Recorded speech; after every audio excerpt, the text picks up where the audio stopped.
Hello, everyone, and welcome to the Healthy Talks channel. I'm Emily, and I'm joined by Dr. Steven. Today, we're opening the door to the Men's Only Club. We're talking about prostate health, a topic many men avoid until it's too late. So, Dr. Steven, why is this tiny gland causing such big problems for so many guys? Well, Emily, the best way I can describe it is imagine an expanding airport. Okay, an airport. I'm listening. Yeah, so think of the prostate as the main terminal, and it's built right around the primary runway, which is the urethra. Right, the tube that actually grains the bladder. Exactly.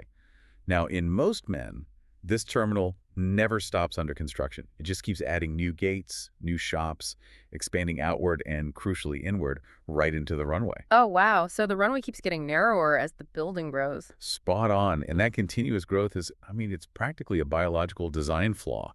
As men age, hormones like testosterone signal those cells to just keep dividing, decade after decade. So it's essentially a donut that keeps swelling and, well, choking the garden hose? That's a great way to picture it.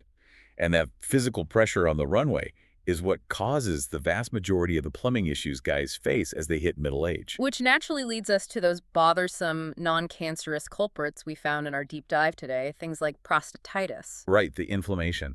Prostatitis accounts for roughly 2 million doctor visits every single year.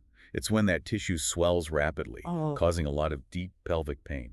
And looking at the resources, it seems like half the time it's a bacterial infection, but the other half, it's just a total mystery. It really is. It could be nerve damage or a weird immune response or even just pelvic floor tension. But the crucial takeaway, it doesn't cause cancer. Okay, well, that's a relief. But then there's the big one, BPH, or benign prostatic hyperplasia. Yeah, that's the airport terminal expansion we just talked about. And the stats are wild. Over 50% of men in their 60s have BPH. And wait, by the time they hit 80, it's like 90%.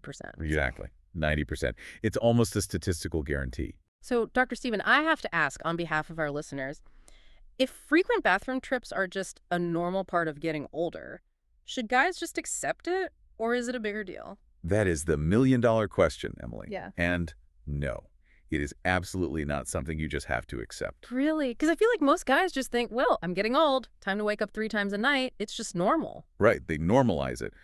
But while waking up is a nuisance, if that terminal keeps growing, it can block the runway completely. Yeah. Urine backs up into the kidneys, and Oh, that sounds bad. it is. It becomes a severe medical emergency very quickly. You can't just ignore structural failure. Wow. Okay, so it goes from an annoyance to a crisis if you weren't paying attention. Exactly. And that's where the professional tune-up comes in.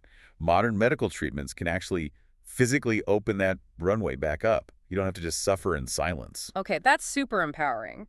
But obviously there's a darker side to prostate health, the big C. Yeah, prostate cancer. About 1 in 7 men will be diagnosed in their lifetime. It's the second most common cancer in men. Which is a staggering statistic. And it seems like a disease of extremes, right? Like, some are basically harmless and others are highly aggressive. Completely. On one hand, you have slow-growing tumors that might just sit there for 20 years, completely silent, 0 symptoms, and they might never threaten a man's life. Like a weed in the corner of the yard that never really spreads? Exactly. But the aggressive ones are like dandelion seeds catching the wind.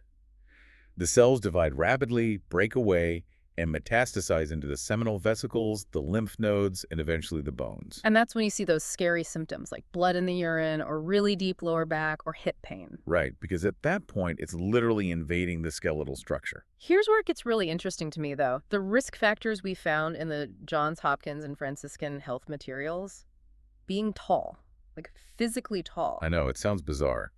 But being tall often correlates with higher levels of early growth hormones, like IGF-1 during childhood. Huh. So the same hormones that made you tall might make those prostate cells divide faster later on. Precisely.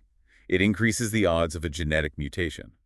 And there are other surprising drivers too, like extreme calcium intake or historical exposure to Agent Orange. That is wild, but the genetic piece really caught my eye, especially the link to breast cancer. Yeah, that's a crucial connection. If you have a family history of female breast cancer, especially a relative diagnosed under 45, your prostate cancer risk skyrockets. Which sounds completely counterintuitive. Why would a breast cancer gene affect a prostate? Well, it comes down to the BRCA2 gene. It's essentially your body's DNA spell checker.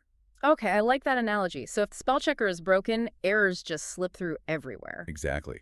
A broken BRCA2 gene means DNA typos accumulate rapidly, linking breast, ovarian, colon, and prostate cancers into one shared genetic vulnerability. Which makes screening so incredibly vital because you can't feel a broken spell checker, and early cancer feels exactly like benign BPH. You literally cannot diagnose yourself based on how you feel. You need the diagnostic toolkit. And let's be real, guys hate this toolkit. But the digital rectal exam, the DRE, it's so It fast. takes less than 60 seconds. The doctor's is feeling the back wall of the gland to check for hard lumps or asymmetry. Right, checking the physical structure. But then there's the chemical side, the PSA blood test, which I feel like gets misunderstood a lot. It really does. PSA is just a protein naturally made by the prostate. I always think of the PSA as the check engine light on your car's dashboard. Like, a high number means something is happening under the hood. That's a perfect way to look at it. But it doesn't mean your engine is exploding, right? It could just be an infection or literally just having a larger prostate from BPH. Exactly. More cells just mean more PSAs is being dumped into the bloodstream. It's a metric of prostate activity, Yeah. not exclusively cancer. Which is why relying just on that one light has led to so much unnecessary panic and, painful biopsies in the past. Right, and that's why the Johns Hopkins guidelines really highlight the evolution of this testing, specifically the PHI, or Prostate Health Index. And that's basically a much more high-resolution blood test, right? How does it work? Yeah, it calculates a mathematical probability of cancer using 3 different forms of the PSA molecule. When you pair that with a targeted prostate MRI, doctors get a highly detailed 3D map before a needle ever touches the skin. Precision medicine is just incredible. And men should be having these screening conversations between 45 and 55, right? Or 40 if they're high risk. Spot on. African-American men and those with that family history we talked about need to start at 40. Okay, so that's the monitoring side. But let's talk about the maintenance plan. How do we actively rezone this area and keep the runway clear? This is my favorite part, Emily. It's what I call the triple action fix. Now, we already touched on the third part, which is the professional tune-up. Right, going to the doctor to open things up if there's a blockage. So what are the first 2? Step 1 is the fuel change. We need to switch to a prostate-friendly palate to reduce systemic inflammation. And the sources heavily lean into the Mediterranean diet for that, right? Yeah, absolutely. We're talking fresh veggies, whole grains, and especially foods rich in lycopene. Ah, lycopene, the antioxidant that makes tomatoes and watermelon red. Yes, but cooked tomatoes are the real heroes here. Cooking them makes the lycopene much easier for the body to absorb. It literally accumulates in the prostate tissue to fight DNA damage. Oh, wow. So tomato sauce is actually medicine. Pretty much. Pair that with omega-3s from fish, Mhm. and you're creating a really hostile environment for cancer cells. But on the flip side, we have to talk about the grill. The warning about charred meat was intense. Yeah, when you burn meat at high temperatures, beef, poultry, whatever a fiction, it creates a chemical called FIGYP. And FIGYP is a known mutagen, right? It physically bends and breaks your DNA. Exactly. That structural damage is exactly what turns a normal cell cancerous. So turn down the grill heat and avoid that heavy char. Okay, so that's the fuel change. What's the second part of the triple action fix? The weight factor. It's basic physics, really. Shedding abdominal fat relieves physical pressure on the gland itself. Oh, I hadn't even thought of that. Like literal gravity and weight pushing down on the pelvic floor. Exactly. Less weight up top means less pressure squeezing that runway down below. That makes total sense. Now let's unpack one of the craziest things in the deep dive today, the vitamin paradox. Oh man, the vitamin E trial. This is a crucial warning. Right, because we just culturally assume taking a multivitamin is building this invisible shield. But a massive trial showed taking 400 IUs of vitamin E a day actually increased prostate cancer diagnoses by 17%. It's terrifying. And it happens because of the antioxidant paradox.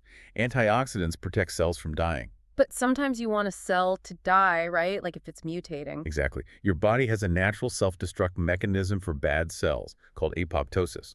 Flooding your system with artificial vitamin E pills is like giving body armor to the very cells your immune system is actively trying to kill. That is such a vivid image, giving body armor to the enemy. So skip the vitamin E pills. What should guys do instead? Get outside. Actual sun exposure helps your skin synthesize vitamin D, which acts more like a hormone. It regulates cell growth and actively lowers cancer risk. And it protects your heart and pancreas, too. It's funny how the best medical advice often just boils down to taking a walk in the sun. It really does. Oh, and a quick tip on hydration, since we're talking daily habits. Right, we're always told to drink tons of water. Yes, but timing is key. If you have a squeezed urethra, chugging water at 8 p.m. guarantees you're waking up multiple times. Fragmented sleep raises cortisol, which increases inflammation. Taper your fluids before bed. Such a simple but game-changing tip. Okay, as we pull all these threads together, the big takeaways are clear. The prostate is a lifelong growing companion, and BPH is a plumbing issue, not a tumor. And that screening is a momentary discomfort that absolutely saves lives. Exactly. Switch out the artificial vitamin E for a sunny walk and some cooked tomatoes. And remember, taking care of your health isn't a sign of weakness, it's a strategy for staying in the game. I couldn't agree more, Emily. In fact, I want to leave our listeners with one final prostate power move. Ooh, I love a power move. Let's hear it. I challenge every man over 45 listening right now to schedule a baseline screening this month. Don't wait for symptoms, because early cancer is completely silent. That is a phenomenal challenge. And, it makes you think about the bigger picture of human biology, too.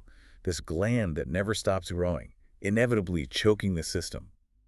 It suggests evolution only planned for us to live long enough to reproduce. Oh, wow. Like planned obsolescence in a car. Exactly. Evolution got us to the reproductive finish line and just left us to our own devices.